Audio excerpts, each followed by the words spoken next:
नमस्कार, मैं राणा यशवंत आपका स्वागत करता हूं। बात 1908 की है, महीना अप्रैल। भारत के दो क्रांतिकारी खुदीराम बोस और प्रफुल्ल चाकी ने बिहार के मुजफ्फरपुर में एक अंग्रेज मजिस्ट्रेट पर बम से हमला किया था। इस हमले में दो महिलाएं मारी गई थीं। प्रफुल्ल चाकी ने खुद को मार लिया था, लेकिन खुदीराम बोस पकड़े गए थे, उनको फांसी हुई थी। इस फांसी के खिलाफ बाल गंगाधर तिलक ने अपने अखबार केसरी में एक लंबा लेख लिखा, आग उगली, सत्ता के खिलाफ, ब्रितानी हुकूमत के खिलाफ। नतीजा ये हुआ कि तिलक के विरुद्ध एक मुकदमा दर्ज हुआ राजद्रोह का, 124A आईपीसी के तहत। इस मुकदमे में बाद में उनको सज़ा हुई 6 साल की और वो 1914 में बाहर आए। इसके बाद से उन्होंने स्वराज को लेकर के आंदोलन शुरू किया, बोलने लगे, लिखने लगे, लोगों को आंदोलित करने लगे। मुकदमा राजद्रोह का फिर दर्ज हुआ, लेकिन इस बार उनको जमानत मिल गई।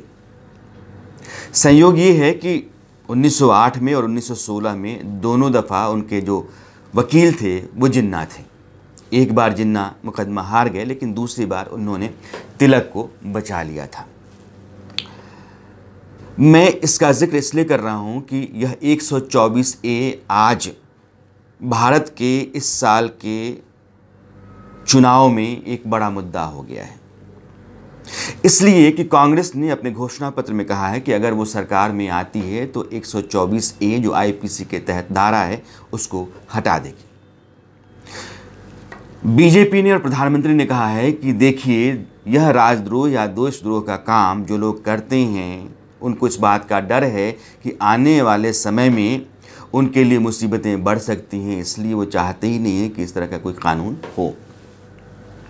124A दरअसल कहता यह है कि अगर आप कोई भी ऐसा काम करते हैं जिससे कानून का संकट खड़ा होता है, सरकार के खिलाफ आप गलत बयानी करते हैं, हिंसा भड़कती है, माहौल इतना ख़राब हो जाता है कि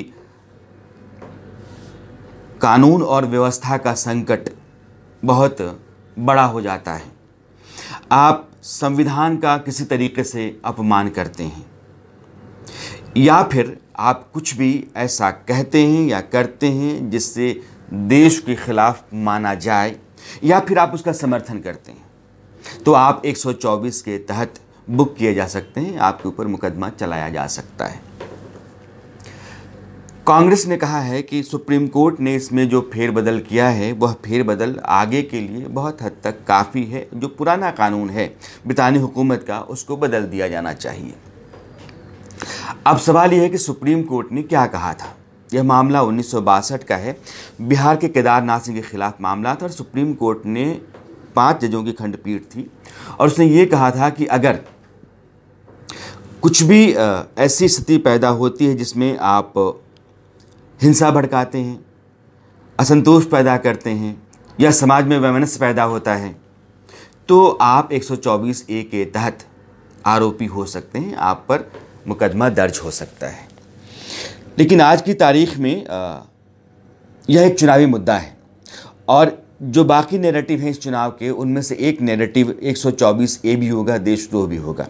अभी आप चुनाव देखेंगे तो 3 या 4 नैरेटिव बहुत साफ साफ हैं जिनकी चर्चा हो रही है देश में, जिन पर बहसें हो रही हैं और जिनको लेकर के पूरा चुनावी माहौल गरमाया हुआ है। एक चौकीदार का है, दूसरा बालाकोट पर हमले का है, तीसरा जो प्रधानमंत्री ने वर्धा के अपने भाषण में कहा, हिंदू आतंकवाद, और चौथा जो है ये देशद्रोह 124A। ये 4 नैरेटिव जो हैं इस बार के चुनाव को बहुत हद तक प्रभावित करेंगे। लेकिन 124A को हटना चाहिए या फिर उसमें फेरबदल किया जाना चाहिए, इस पर चर्चा होनी चाहिए। मुझे लगता है कि ये जो 1870 में आया हुआ कानून है आईपीसी में, उसको जगह दी गई, उसको यथावत स्वीकार करना सही नहीं है।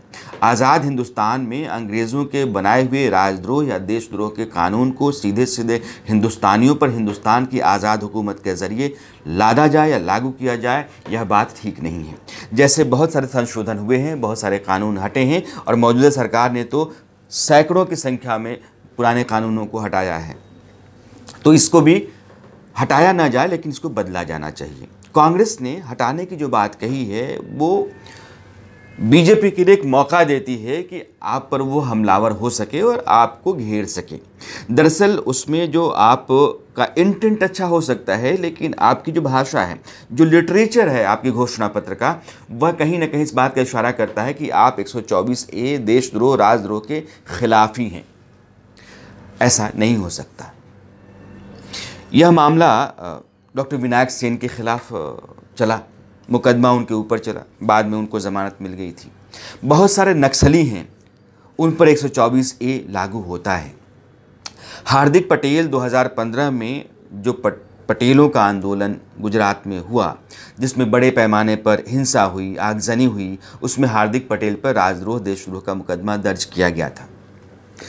2018 में उनको 2 साल की सज़ा भी हुई और उसी का नतीजा है कि आप देख रहे हैं कि हार्दिक पटेल कांग्रेस में शामिल होने के बाद भी चुनाव नहीं लड़ पा रहे हैं। सुप्रीम कोर्ट से भी उनको राहत नहीं मिल सकी। तो राजद्रोह देशद्रोह का कानून का होना गलत नहीं है, लेकिन इस कानून में जो ब्रिटानी हुकूमत की जकड़बंदियाँ थीं, बेड़ियाँ थीं, बेहुदा बदमिजाज नियम थे, उनको बदल देना चाहिए। ये ज़रूरी है।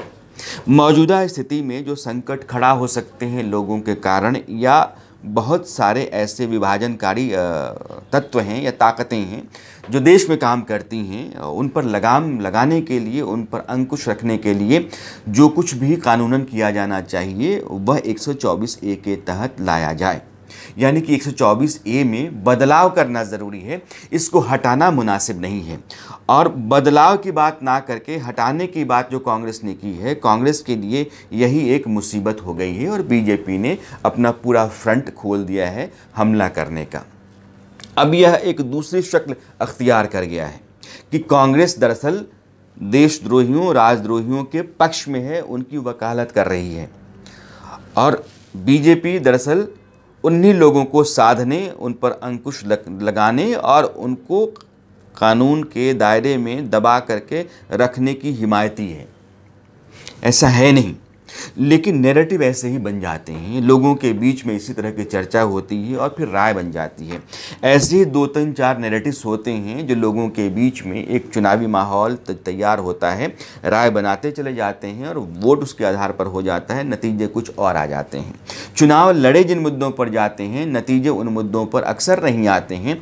इस बार के चुनाव में यकीन मानिए आप कि 124A यानी राजद्रोह और बाकी जिन 3 का हमने जिक्र किया, जिसमें बालाकोट, चौकीदार और हिंदू आतंकवाद के मामले हैं, इनके ऊपर जो चर्चाएं हैं, इनको लेकर के जो नारे बन रहे हैं, जुलूस में, जलसों में, रैलियों में इनको जिस तरीके से रखा जाता है, यह नैरेटिव क्रिएट करते हैं। और ये नैरेटिव जो हैं वो लोगों के दिलो दिमाग में बैठते हैं, फिर उसके बाद वो अपनी राय तैयार करते हैं, वोट देते हैं। लोकतंत्र में 124-25 करोड़ के लोकतांत्रिक देश में नतीजे जो होते हैं वो इन्हीं नैरेटिव्स पर तय हो जाते हैं।